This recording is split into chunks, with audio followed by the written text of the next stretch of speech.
प्रिय विद्यार्थियों, आज हम आपकी पुस्तक क्षितिज के काव्य खंड में से भक्तिकालीन कवि सूरदास जी द्वारा रचित पद को पढ़ेंगे।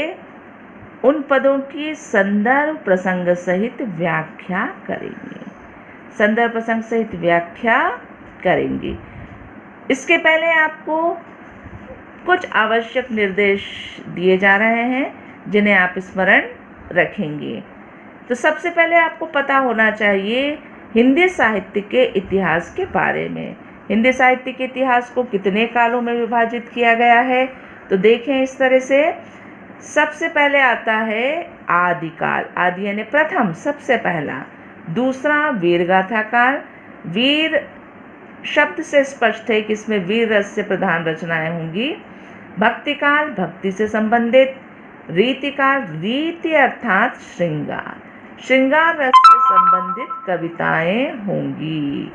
छायावाद, नई कविता। तो यहाँ तक रीतिकाल तक आपके हो गए सारे प्राचीन कवि, और छायावाद से प्रारंभ होती है आपकी नई कविता। उसके बाद है प्रगतिवाद और फिर प्रयोगवाद। अब ये मैंने इतना सब इसलिए बतलाया क्योंकि सूरदास जी के जो पद हम पढ़ने जा रहे हैं भक्तिकालीन कवि सूरदास जी हैं, तो हमें भक्तिकाल के बारे में अवश्य पता होना चाहिए। देखिए, भक्तिकाल को दो भागों में विभाजित किया है, निर्गुण निराकार भक्ति और सगुण साकार भक्ति। आप नवी कक्षा में क्लास 9th में पढ़ चुके हैं निर्गुण निराकार भक्ति के बारे में। यहाँ हम पढ़ने जा रहे हैं सगुण साकार भक्ति। दोनों के बारे में आप समझेंगे। सगुण साकार भक्ति वाले कवियों का मत है कि उनके जो इष्ट है, प्रभु हैं, ईश्वर है, उनका एक रूप होता है, एक आकार होता है। हमारे राम ऐसे, हमारे कृष्ण ऐसे, हमारे महावीर ऐसे हैं। तो जब वह ईश्वर का स्वरूप उनके सम्मुख होता है तो उन्हें भक्ति में आनंद आता है। तो इसके अंतर्गत कौन कौन है कवि? सबसे पहले गोस्वामी तुलसीदास जी, सूरदास जी और मीराबाई। सूरदास जी को हम पढ़ने जा रहे हैं।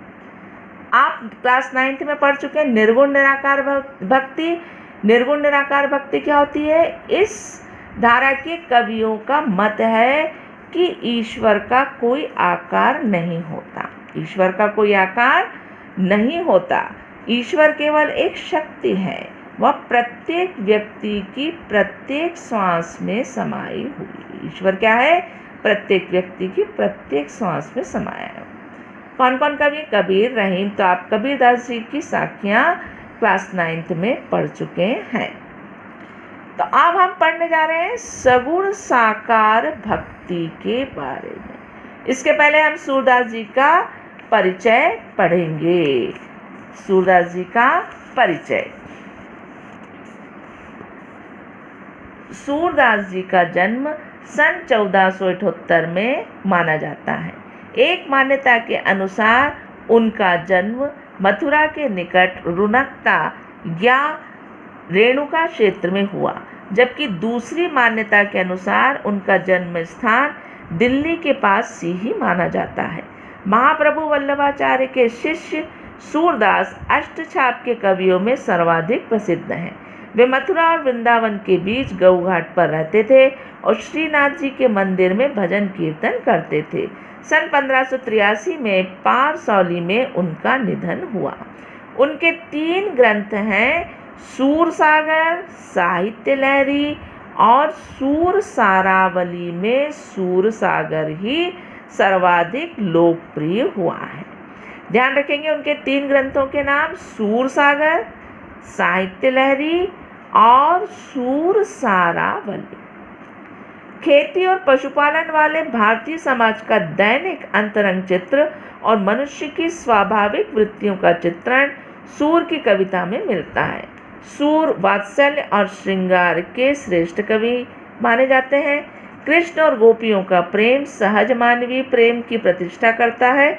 सूर ने मानव प्रेम की गौरव गाथा के माध्यम से सामान्य मनुष्यों को हीनता बोध से मुक्त किया।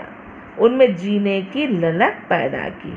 उनकी कविता में ब्रज भाषा का निखरा हुआ रूप है।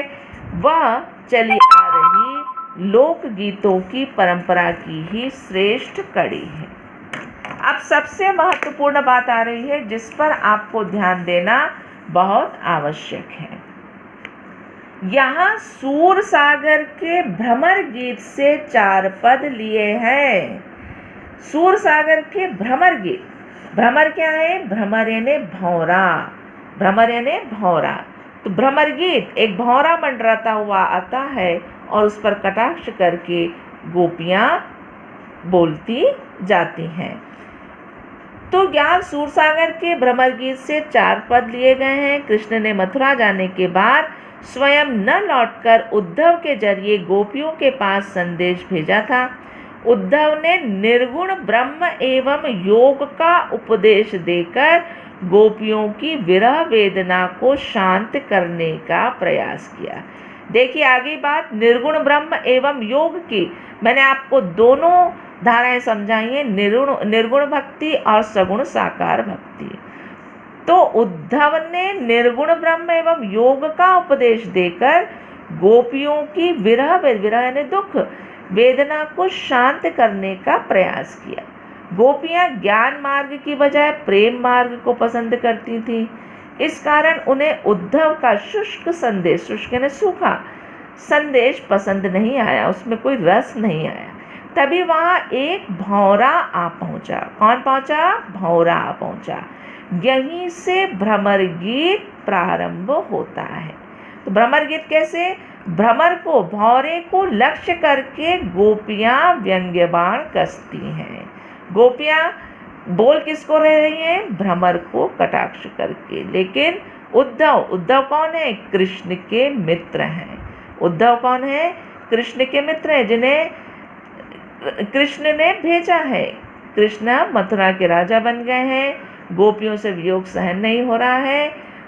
तो कृष्ण ने यह वचन दिया था कि वे शीघ्र ही उनके पास लौटेंगे और अपने प्रेम से संतुष्ट करेंगे, किंतु वे नहीं आए और उल्टे उन्होंने निर्गुण निराकार ब्रह्म एवं योग का उपदेश भेज दिया। इस कारण गोपियाँ उद्धव पर व्यंग्य बाण कसती हैं। तो आशा है कि आपको सगुण साकार भक्ति पूर्ण रूपेण समझ में आ गई होगी। तो चलिए सूरदास जी के प्रथम पद की संदर्भ प्रसंग सहित हम व्याख्या करेंगे। आपको यह भी पता हो कि व्याख्या में अर्थ भावार्थ लेकर चलते हैं। तो आप होमवर्क कॉपी में किस तरह से लिखेंगे? सबसे पहले लिखेंगे संदर्भ। संदर्भ क्या होता है? संदर्भ का अर्थ है कवि तथा कविता का नाम। यह संदर्भ का परिवर्तित रूप है। संदर्भ का परिवर्तित प्रश्न क्या है? कवि तथा कविता का नाम। उसके बाद हम लिखते हैं प्रसंग अर्थात मुख्य विषय, कवि क्या बतलाना चाहता है, यह हो गया प्रसंग। इसके बाद आप व्याख्या लिखेंगे, डैश डैश मैंने कर दी है। उसके बाद विशेष या काव्य सौंदर्य। विशेष क्या कहलाता है? काव्य सौंदर्य। काव्य सौंदर्य 2 बातों से मिलकर बनता है, भाव सौंदर्य और शिल्प सौंदर्य। भाव सौंदर्य में आप भावार्थ लिखेंगे, भाव क्या है, जो कि 2 या 3 पंक्तियों में आएगा। और शिल्प सौंदर्य में आप शिल्प का अर्थ है कला, कलात्मकता क्या है। प्रस्तुत पद में, प्रस्तुत कविता में कलात्मकता क्या है? तो कलात्मकता का सौंदर्य बढ़ाने वाले हैं काल, भाषा, शैली, रस, छंद, अलंकार।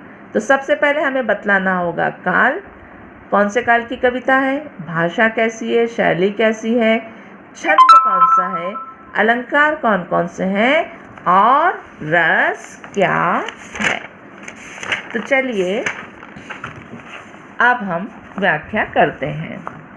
ध्यान दीजिएगा। ऊधौ तुम हो अति बड़ भागी, अपरस रहत स्नेह तगाते, नाहिन मन अनुरागी। पुरे निपात रहत जल भीतर, तारस देह न दागी। ज्यों जल माह तेल की गागरी, बूंद न ताकऊ लागी। प्रीति नदी में पाँव न बोरियो, दृष्टि न रूप परागी। सूरदास अबला हम भोरी, गुर चाटी ज्यों पागे। सबसे पहले हम शब्दार्थ देखेंगे। शब्दार्थ देखिए, शब्दार्थ उद्धव। उद्धव, उद्धव कौन है? कृष्ण के मित्र। बड़ भागी, भाग्यवान। अपरस, अलिप्त, नीरस, अछूता, 3 अर्थ हैं इसके। रहत, रहते। स्नेह, स्नेह। तगा, धागा। बंधन, धागा या बंधन। नाहिन, नहीं। अनुरागी, प्रेम में डूबा हुआ। पुरैनी पात, पुरैनी न कमल, पात न पत्ता, तो कमल का पत्ता। दागी, दाग। धब्बा, ज्यों, जैसे। माह, में।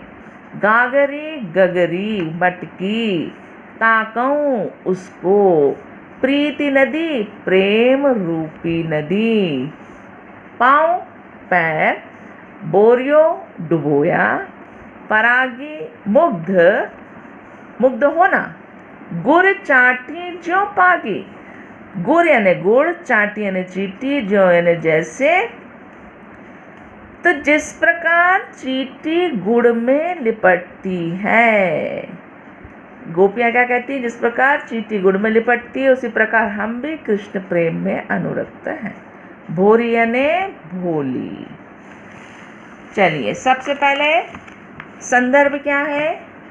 संदर्भ में आप लिखेंगे कि प्रस्तुत काव्यांश भक्ति काल के प्रसिद्ध कवि श्री सूरदास जी द्वारा रचित पद से उद्धृत है, लिया गया है। प्रसंग, संदर्भ के बाद प्रसंग क्या हो जाएगा? प्रस्तुत पद में गोपियों की यह शिकायत वाजिब लगती है कि यदि उद्धव कभी स्नेह के धागे में बंधे होते तो वे विरह की वेदना को अनुभूत अवश्य कर पाते। अब हम व्याख्या करेंगे। व्याख्या के लिए स्थान छोड़ दिया है मैंने। व्याख्या आप करेंगे, संदर्भ लिखेंगे, प्रसंग, उसके बाद इस तरह से दर्ज करके व्याख्या करेंगे। ध्यान देंगे आप। ऊधो तुमहो अति बड़ भागी। गोपियां ऊधो पर व्यंग्य कसती हुई कहती हैं कि हे उद्धो, तुम तो बड़े भाग्यवान हो। हे उद्धो, तुम तो बड़े भाग्यवान हो। तुम हमेशा प्रेम रूपी बंधन से दूर रहे हो। अपरस रहत स्नेह तगात से। तुम हमेशा प्रेम रूपी बंधन से दूर रहे हो। और ना ही न मन अनुरागी, और न ही कभी तुम्हारा मन प्रेम के आकर्षण को जान पाया है। ना ही तुमने कभी प्रेम के आकर्षण को जाना है। तुम्हारा मन, अर्थात तुम्हारा मन कभी भी कृष्ण के प्रेम में डूबा नहीं। तुम्हारा मन कभी भी कृष्ण के प्रेम में डूबा नहीं।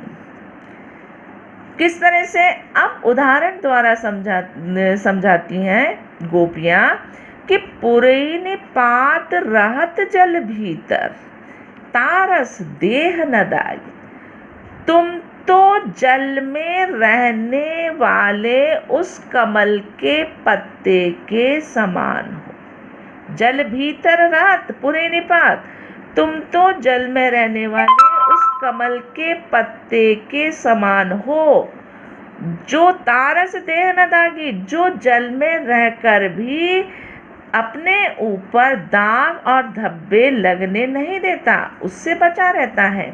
अर्थात आशय क्या निकला कि तुमने कृष्ण के संग रहकर भी कभी कृष्ण से प्रेम नहीं किया। पहला उदाहरण है कमल के पत्ते का। दूसरा बतलाती हैं कि ज्यों जल माह तेल की गागरी, बूंद न ताको लागे। जिस प्रकार जल की मटकी तेल की गागरी, जल की मटकी में तेल की बूंद रहती है, वह भी जल में रह कर के अपने ऊपर उस जल का प्रभाव नहीं आने देती। जिस प्रकार जल में रहकर मटकी में तेल की बूंद रहती है, वह भी जल में रहकर अपने ऊपर उसका प्रभाव नहीं आने देती, उसी प्रकार तुम भी कृष्ण के प्रेम से अछूते रहे हो।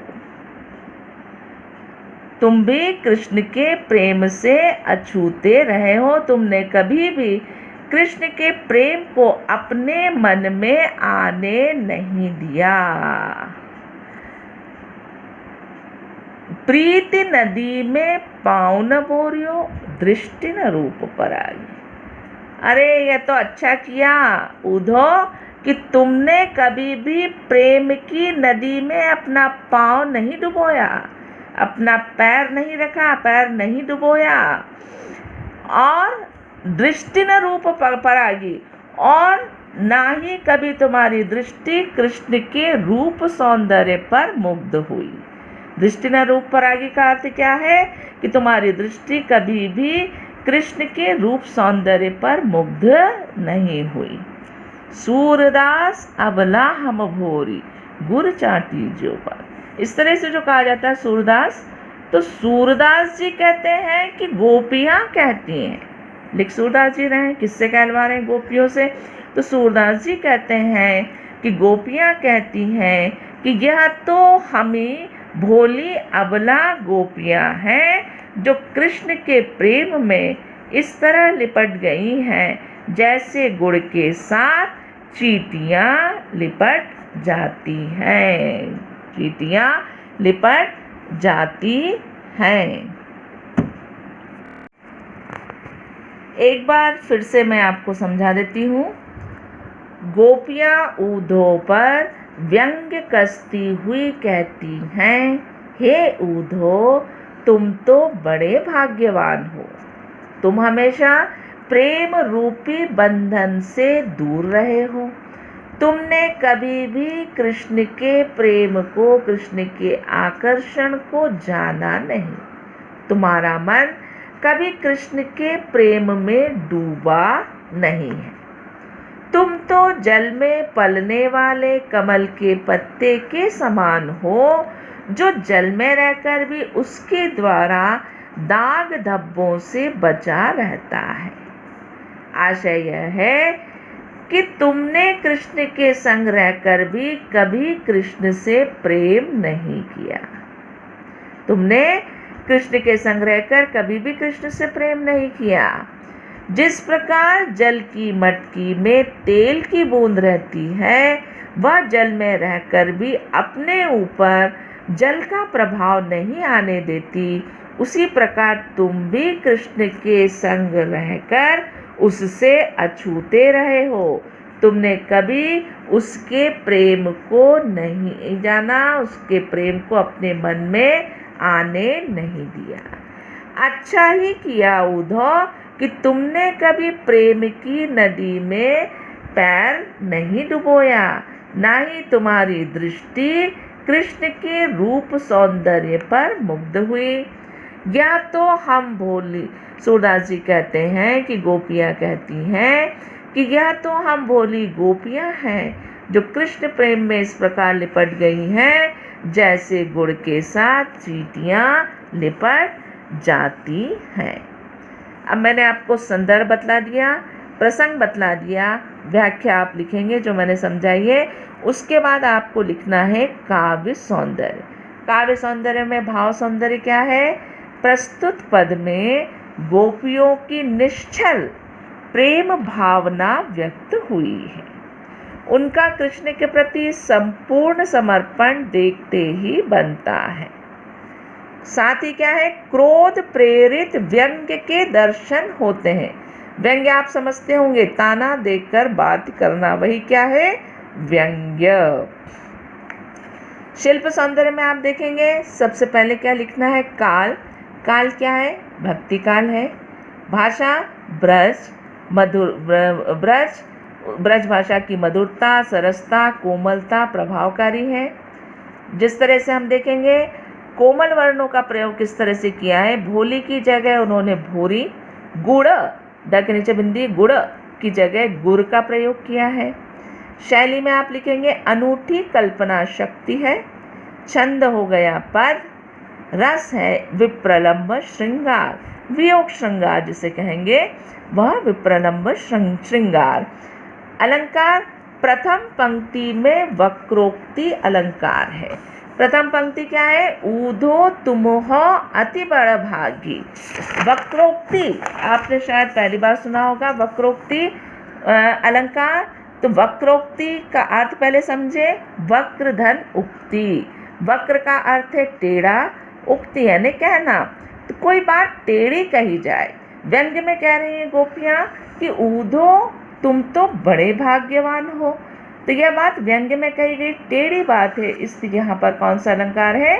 वक्रोक्ति अलंकार। दूसरी पंक्ति में है रूपक अलंकार। तीसरी पंक्ति में दृष्टांत दिया है, दृष्टांत अलंकार। देखिए कैसे लिखना है, दृष्टांत इस तरह से लिखना है। दृष्टांत किस किस का दृष्टांत दिया है? कमल के, किसका दृष्टांत दिया है? कमल के पत्ते का। तीसरी पंक्ति में अनुप्रास के साथ उदाहरण अलंकार है। किसका उदाहरण दिया उन्होंने? तेल की गागरी। पांचवी पंक्ति में प्रीति नदी में पाँव न पोरियो, कौन सा हो गया? रूपक। अंतिम पंक्ति में छठी पंक्ति में गुड़ चाटी ज्यों पागी, कौन सा? उपमा अलंकार। आशा है आपको ठीक से समझ में आ गया होगा। आप संदर्भ प्रसंग सहित व्याख्या होमवर्क कॉपी में करेंगे।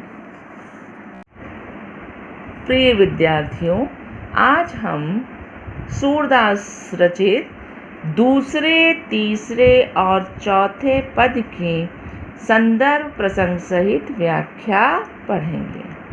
तो चलिए, दूसरा पद, मन की मन ही मांझ रही, कहिए जाई कौन पै ऊधो, नाही परत कही, अवधि आधार आस आवन की, तन मन बिथा सही, अब इन जोग संदेशन सुन सुन, बिरहिन बिरह दही, चाहती हुती गुहार जितहि तै, उततै धार बही, सूरदास अब धीर धरहि क्यों, मर जादा न लही। शब्दार्थ देखेंगे। मांझ में अंदर में या अंदर, कहिए कहा, जाई जाता, कौन पे किससे, उद्धव उद्धव कौन? कृष्ण के मित्र, नाही नहीं, परत पड़त, अवधि समय, आधार आधार, आस यानी आशा, आवन की आने की, बिथा ने व्यथा पीड़ा, जोग यानी योग, संदेशनी संदेशों। संदर्भ पूर्ववती आपका प्रसंग क्या है कि गोपियों की यह स्वीकारोक्ति कि उनके मन की अभिलाषाएं मन में ही रह गईं, कृष्ण के प्रति उनके प्रेम की गहराई को अभिव्यक्त करती हैं। बात समझ में आई आपको? कृष्ण चले गए, गोपियां जो उनसे कहना चाहती थीं वे बातें उनके मन में ही रह गईं। वे कृष्ण से अपने प्रेम को व्यक्त नहीं कर पाए। तो देखिए किस तरह से हम व्याख्या करेंगे। मन की मन ही मांझ रही, विरह व्यथित गोपियां कृष्ण के मित्र ऊधव को उलाहना देती हुई कहती हैं। कौन? विरह व्यथित गोपियां कृष्ण के मित्र ऊधव को उलाहना देती हुई कहती हैं कि हे उद्धव, हमारे मन की बात मन में ही रह गई, हमारे मन की जो प्रेम भावना थी वह मन में ही रह गई। हमें कृष्ण से प्रेम नहीं मिला और न ही उसके अभाव में हम अपनी भावना को व्यक्त कर पाए और न ही उसके अभाव में हम अपनी भावना को व्यक्त कर पाई। कहिए जाई कौन पे ऊधो, ना ही परत कही। अब तुम ही बताओ ऊधो कि हम अपनी व्यथा को किससे कहें, हम अपनी व्यथा को किससे कहें। ना ही परत कही, क्योंकि प्रेम की पीड़ा को कहा भी तो नहीं जा सकता। प्रेम की पीड़ा को कहा भी तो नहीं जा सकता। अवधि आधार आस आवन की, हम अब तक कृष्ण के आने की अवधि को, कृष्ण के आने की अवधि को, कृष्ण के आने के समय को ही अपने प्राणों का आधार, अपने प्राणों का आधार, प्राणों का सहारा बनाए हुए थी। इसी आशा से, इसी आस आवन की, इसी आशा से कि कृष्ण आने वाले हैं, हमने क्या करा, तन मन व्यथा सही। हमने तन और मन की व्यथा को, पीड़ा को सहन किया, पीड़ा को सहन किया। परंतु अब तुम क्या कर रहे हैं, अब इन जोग संदेश सुनी बिरहीन बिरह दही। यहाँ छूट गया है विरही यानी विरहणी। विरह यानी दुख और दुखी जो है वह कौन हो गई, विरहिणी। वियोग में कृष्ण से अलग होने वाली कौन है, विरहिणी। विरह यानी दुख, वियोग। तो वे क्या कहती हैं कि परंतु अब तुम्हारे द्वारा दिए गए इस योग संदेश को सुनकर हमारी जो विरह व्यथा है वह और अधिक भड़क गई। तुम बार बार जो योग साधना का संदेश देते हो उससे हमारी विरह व्यथा और अधिक भड़क गई है। हम इस विरह की ज्वाला में दही जली जा रही हैं। दही यानी जली जा रही हैं। दही यानी जलना, जली जा रही हैं। चाहती हुती गुहारी, जितहि तय उतते धार भई। गुहारी यानी पुकार, गुहारी, गुहारी यानी पुकार लगाना, पुकार लगाना। जितहि तय जिधर से, उतहि तय उतते उधर से। तो वे कहते हैं कि हमारा दुर्भाग्य तो देखो कि हम जिधर से अपनी रक्षा के लिए सहारा चाह रही थी उधर से ही योग साधना की धारा बही चली आ रही है। भाई हम तो चाह रहे थे कि हमें कृष्ण का प्रेम प्राप्त होगा, किंतु उल्टे उन्होंने तो कौन सा संदेश भेज दिया, योग साधना का संदेश भेज दिया। तो सूरदास अब धीर धरहि क्यों, मर्यादा नहीं, मर्यादा ने मर्यादा, मर्यादा ने मर्यादा। तो सूरदास जी कहते हैं कि गोपियाँ कहती हैं कि अब तो कृष्ण ने सारी लोक मर्यादा त्याग दी है, तज दी है। अर्थात कैसी लोक मर्यादा त्याग दी है कि उन्होंने हमारा प्रेम निभाने की बजाय हमें धोखा दिया है। तो हम धैर्य कैसे धारण करें। एक बार फिर से लेंगे।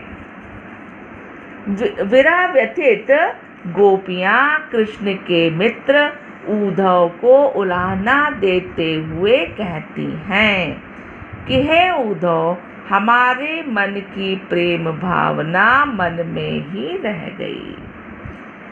हमें कृष्ण से प्रेम नहीं मिला और न ही उसके अभाव में हम अपनी भावना को व्यक्त कर पाए। अब तुम ही बताओ हम अपनी यह व्यथा किससे जाकर कहें। अपनी ये बता, किससे जाकर कहें, क्योंकि प्रेम की पीड़ा को कहा भी तो नहीं जा सकता। हम अब तक कृष्ण के आने की अवधि को अपने प्राणों का आधार बनाए हुए थे।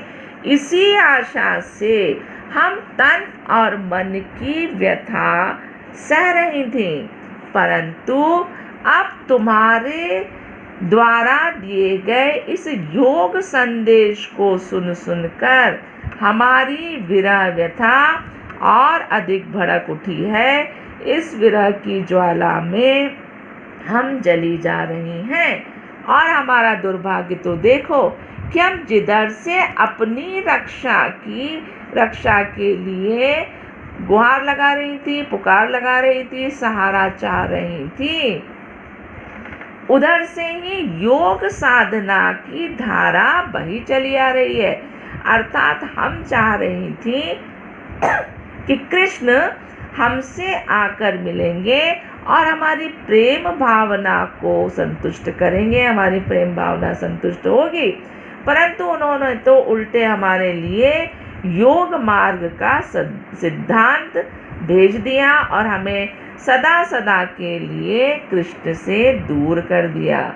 सूरदास जी कहते हैं कि गोपियाँ कहती हैं कि अब तो कृष्ण ने सारी लोक मर्यादा त्याग दी है, उन्होंने हमारा प्रेम निभाने की बजाय हमारे साथ छल किया है, धोखा किया है। हम धैर्य को कैसे धारण करें।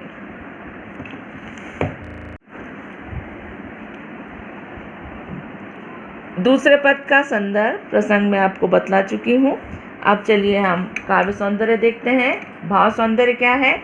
इस पद में गोपियों के प्रेम की विवशता, व्यथा और निराशा प्रकट हुई है। वे अपनी दीनता और असहायता दिखाकर उद्धव और कृष्ण का मन जीत लेना चाहती हैं। बात आपको समझ में आई कि गोपियाँ प्रेम की विवशता, व्यथा, निराशा को प्रकट करती हैं। किस तरह से कृष्ण को, उद्धव को उन पर दया आ जाएगी और कृष्ण तुरंत उनसे मिलने के लिए आ जाएंगे। तो गोपियों के प्रेम की विवशता, व्यथा और निराशा प्रकट हुई है। वे अपनी दीनता और असहायता दिखाकर उद्धव और कृष्ण का मन जीत लेना चाहती हैं। उनके ये उलाहने ताने पाठकों के हृदय में प्रेम की पीड़ा जगाते हैं। शिल्प सौंदर्य देखेंगे। सबसे पहले काल, भक्ति काल। यहाँ हम भाषा शैली एक साथ ले रहे हैं। ब्रज भाषा की मधुरता और कोमलता मन को बांध लेती। किस प्रकार से मन को बांध लेती देखेंगे शब्दों के प्रयोग। जहाँ मैंने लाल स्याही से रेड इंक से निशान लगा रखे हैं कि मध्य के लिए मांझ, आधार के लिए आधार, पड़त के लिए परत, व्यथा के लिए बिथा, जैसे कोमल शब्द मनोरम बन पड़े हैं। संगीत की दृष्टि से गेय है। यहाँ पर छंद परिवर्तित होगा। छंद क्या है? पद। रस कौन सा? वही विप्रलंब श्रृंगार। अलंकार प्रत्येक पंक्ति में अंत्यानुप्रास है। अंत्यानुप्रास क्या होता है? अंत में आने वाला क्या हो गया? अंत्यानुप्रास। सुनी पुनरुक्ति प्रकाश, आपको पूरा लिखना है। पुनरुक्ति प्रकाश, केवल पुनरुक्ति नहीं अलंकार होता है, पुनरुक्ति प्रकाश अलंकार। पुनः धनुक्ति, फिर से कही गई बात। सुनी तो पुनरुक्ति प्रकाश। उतते धार बही, यहाँ पर कौन सा अलंकार है? रूपकातिशयोक्ति। प्रिय विद्यार्थियों, अब हम तीसरे पद की संदर्भ प्रसंग व्याख्या करेंगे। देखिए, हमारे हरि हारिल की लकरी, मन क्रम बचन नंद नंदन उर, यह दृढ़ करि पकरी, जागत सोवत स्वप्न दिवस निसि, कान कान जकरी, सुनत जोग लागत है ऐसो, ज्यों करुई ककरी। सु तो व्याधि हमको ले आए, देखि सुनी न करी। यह तो सूर तिनहि ले सौंपो, जिनके मन चकरी। शब्दार्थ देखेंगे सबसे पहले हम। हारिल। हारिल एक पक्षी है जो अपने पैरों में सदैव एक लकड़ी लिए रहता है, उसे छोड़ता नहीं है। हरि प्रभु कृष्ण, लकड़ी लकड़ी, क्रम कर्म, नंद कृष्ण के नंद बाबा पिता, नंदन कृष्ण, उर हृदय, दृढ़ कसकर, पकड़ी पकड़ी, जागत जागते, सोवत सोते, दिवस दिन, निशि निशि रात्रि, जकरी रटती रहती हैं, जो योग ज्यों मानो, करुई कड़वी, ककरी ककड़ी। सु तो वह तो, व्याधि रोग पीड़ा पहुँचाने वाली वस्तु, करी भोगा, तिनहि उनको, मन चकरी जिनका मन स्थिर नहीं रहता है। इसका संदर्भ जो है वह पूर्ववत होगा। प्रसंग क्या होगा? गोपियाँ उद्धव की योग साधना को कड़वी ककड़ी जैसा बताकर अपने एकनिष्ठ प्रेम में दृढ़ विश्वास प्रकट करती हैं। तो देखिए अब इसका अर्थ हम करेंगे, व्याख्या हम करेंगे। हमारे हरि हारिल की लकड़ी। गोपियाँ कहती हैं कि है ऊधो, हमारे लिए हरि अर्थात कृष्ण हारिल की लकड़ी, हारिल के पंजों में थामी हुई लकड़ी के समान है।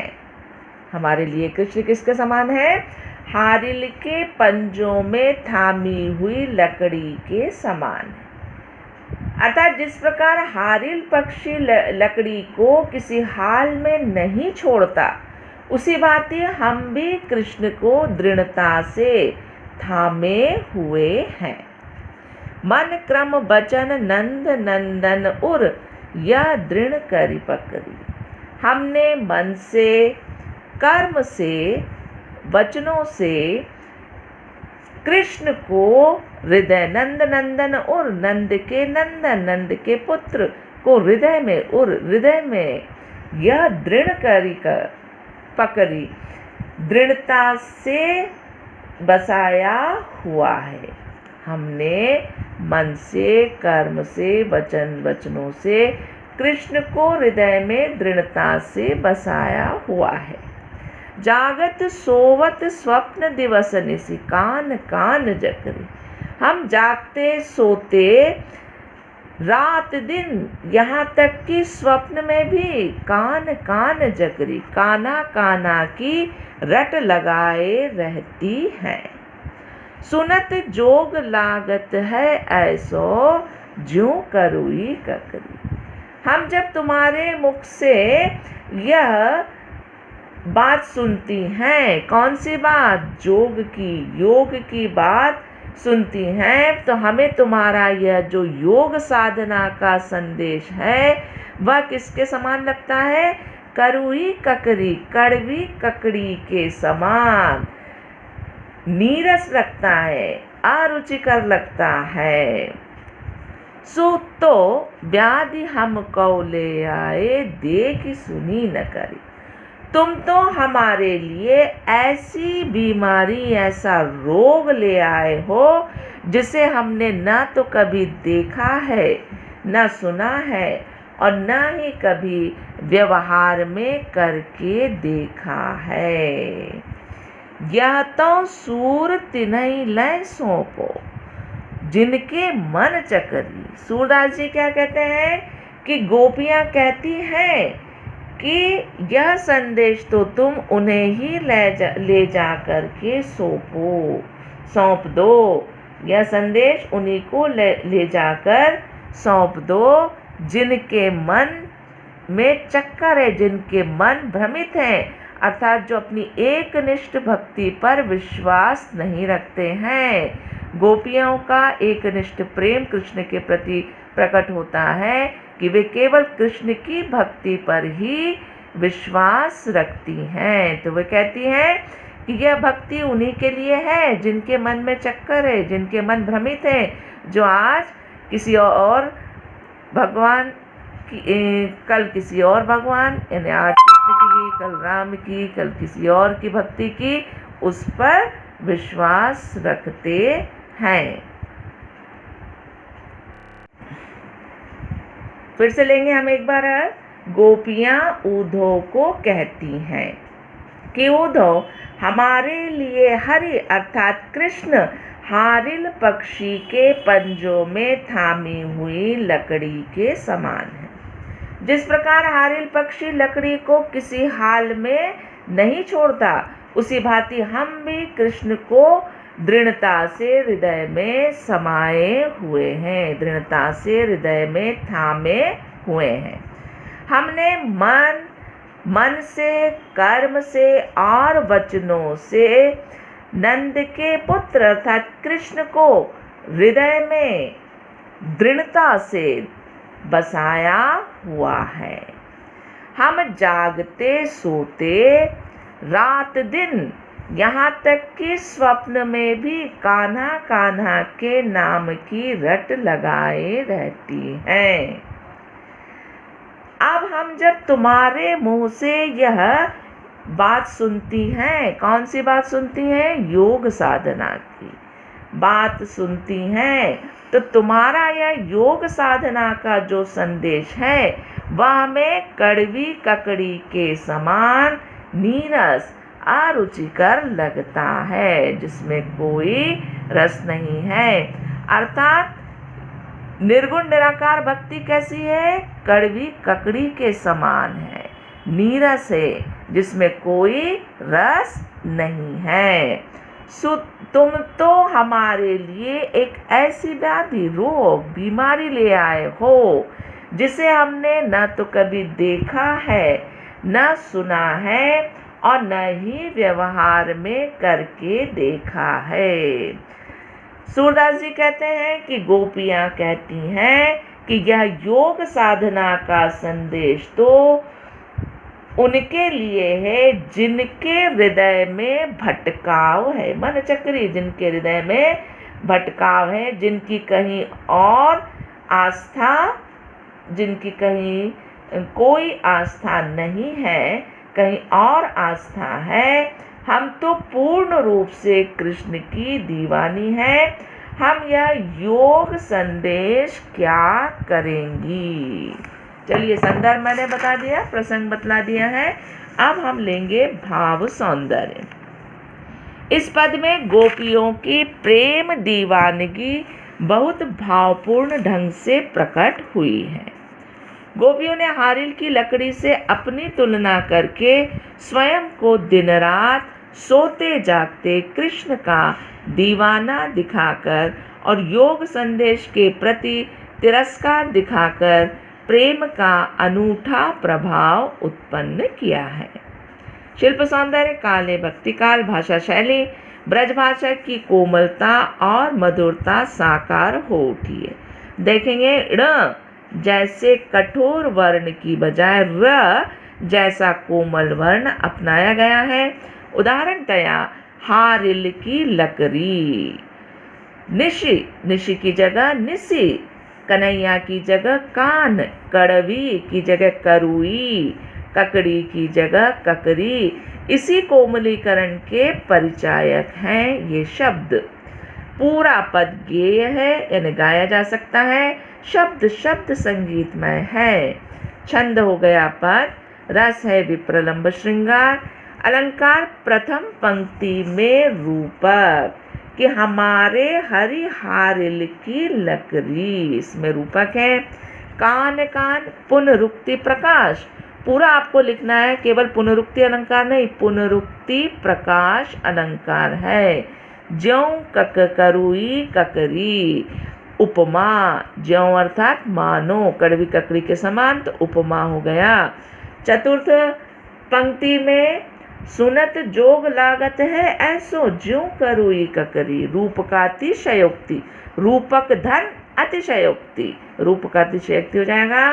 प्रत्येक पंक्ति में अंत्यानुप्रास है। चलिए अब चौथे पद की व्याख्या करेंगे। हरि हैं राजनीति पढ़ियाए, समुझ बात कहत मधुकर के, समाचार सब पाए। एक अति चतुर हुते पहले ही, अब गुरु ग्रंथ पढ़ाए। बड़ी बुद्धि जानी जो उनकी, जोग संदेश पठाए। उधो भले लोग आगे के, परहित डोलत धाए। अब अपने मन फेर पाई हैं, चलत जो हुते चुराए। ते क्यों अनीति करें आपुन, जे और अनीति छुड़ाए। राज धर्म तो यह सूर, जो प्रजा न जाहि सताए। शब्दार्थ देखेंगे।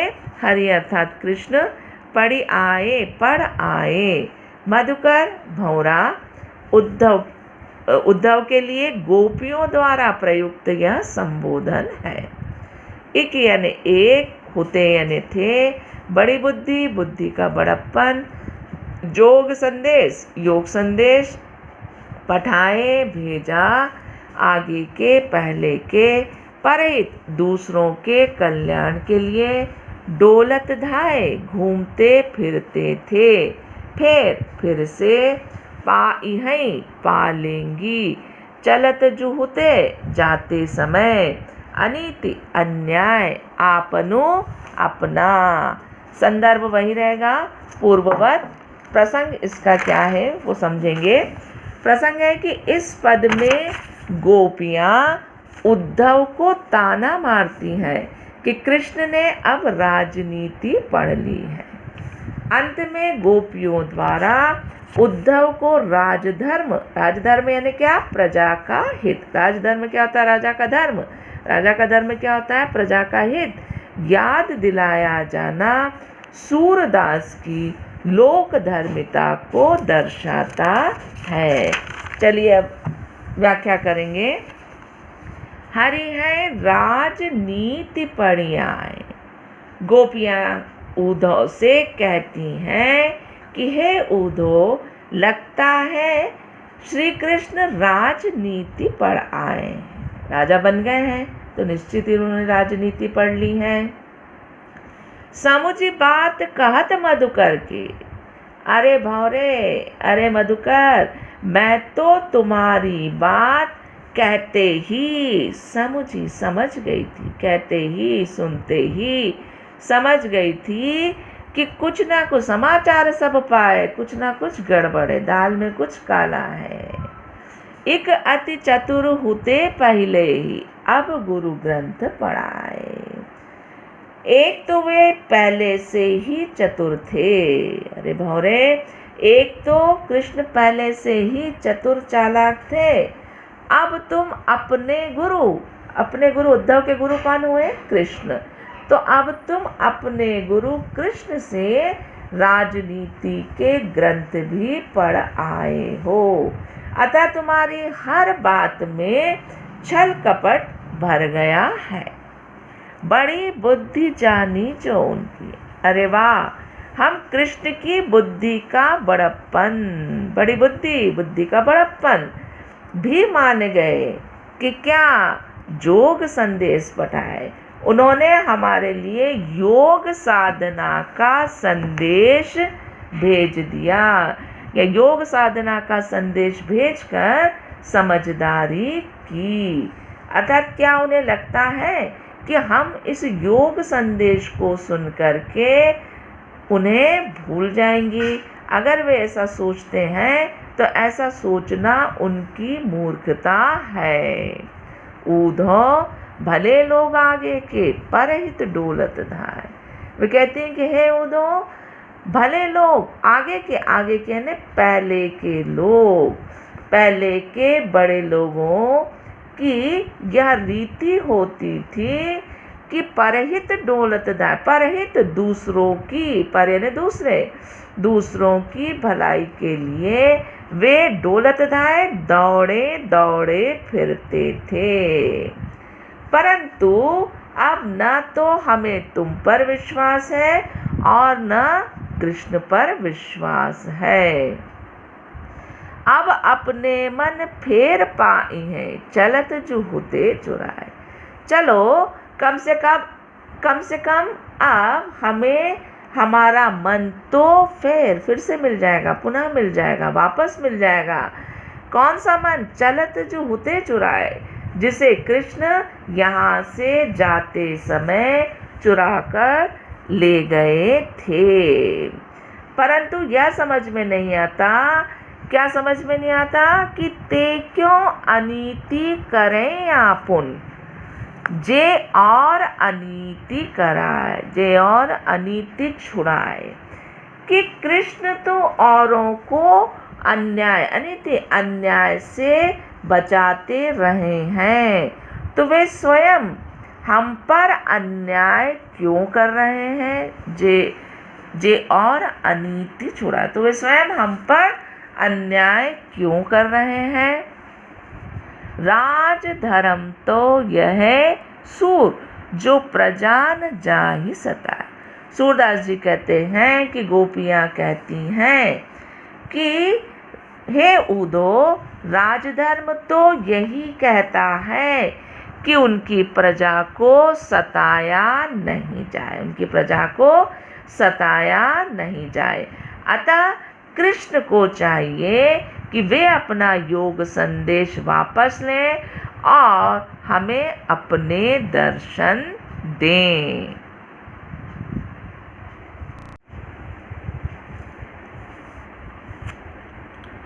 फिर से लेंगे हम एक बार इसका अर्थ। गोपियाँ उद्धव से कहती हैं कि हे उद्धव, लगता है श्री कृष्ण राजनीति पढ़ आए, श्री कृष्ण राजनीति पढ़ाए। अरे भंवरे उद्धव, मैं तो तुम्हारी बात कहते ही या सुनते ही समझ गई थी कि कुछ गड़बड़ है, दाल में कुछ काला है। हम सब समाचार जान गई थी। अर्थात हम कृष्ण की छल भरी राजनीति को समझ गई थी। अरे भंवरे, एक तो तुम पहले से ही चतुर थे, अब तुम अपने गुरु कृष्ण से राजनीति के ग्रंथ पढ़ आए हो, अतः तुम्हारी हर बात में छल कपट भर गया है। अरे वाह, हम कृष्ण की बुद्धि का बड़प्पन भी मान गए। कैसा बड़प्पन? कि उन्होंने हमारे लिए योग साधना का संदेश भेजकर बहुत समझदारी दिखाई। तो क्या उन्हें लगता है कि हम योग संदेश सुनकर उनको भूल जाएंगी? अगर वे ऐसा समझते हैं तो ऐसा सोचना उनकी मूर्खता है। उद्धव, पहले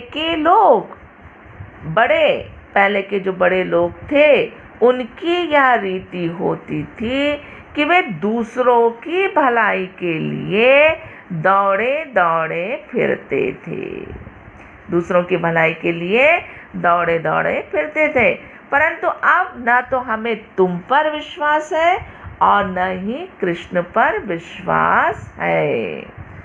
अब अपने मन फेर पाइए। चलो, यह अच्छा हुआ कि अब हमें अपना मन तो वापस मिल जाएगा, अपना मन तो वापस मिल जाएगा। कौन सा मन? जिसे श्री कृष्ण यहाँ से जाते समय चुरा ले गए थे। परंतु हमारी समझ में यह नहीं आता कि जो कृष्ण औरों की भलाई के औरों को अन्याय से बचाते हैं, औरों को अन्याय से बचाते रहे हैं, वे स्वयं हम पर अन्याय क्यों कर रहे हैं? वे हमें अपना प्रेम देकर योग संदेश क्यों भेज रहे हैं? सूर के शब्दों में गोपियां कहती हैं कि हे उद्धव, राजधर्म तो यही कहता है कि प्रजा को सताया नहीं जाए। अतः कृष्ण को चाहिए कि वे अपना योग संदेश वापस ले लें और हमें दर्शन दें। संदर्भ और प्रसंग मैंने आपको बतला दिया है। अब हम देखेंगे भाव सौंदर्य।